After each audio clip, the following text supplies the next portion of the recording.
चला तर मग गणपती बाप्पासाठी 51 मोदक बनवूया, ते पण रव्याचे. त्यासाठी मी मोठे 3 चमचे तूप घेतलेलं आहे.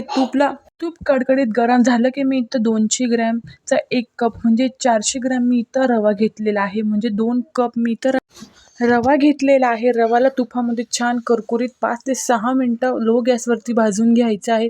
आता 1 कप मी इथं दूध घेतलेलं आहे आणि थोडीशी दुधावरची सायसुद्धा टाकून घेतलेली. दूध टाकून छान मिक्स करून घ्यायचं आहे. जेवढं दूध घेतलं होतं ना तेवढीच इथं मी पिठी साखरसुद्धा घेतलेली आहे. साखरला मिक्सरमधून वाटून पावडर तयार करून घेतलेली आहे. लो गॅसवरती साखर पण मिक्स करायची, नाही तर साखर लगेच चिटकते आणि तिचा जळलेला वास येतो. हातात घेऊन बघायचं, त्याचा जर असा गोळा तयार व्हायला लागला की मग आपण पूर्णपणे इथे गॅस बंद करायचा आहे. मी वरून परत 1 चमचा तूप टाकून रव्याला पूर्णपणे थंड करून घेतलेला आहे. गूळ खोबऱ्याचं सारण घेतलेलं आहे. हा साचा घेतलेला आहे. मोदकमध्ये गूळ खोबऱ्याचं सारण भरून हे मोदक तयार होतात. कसे वाटले मग?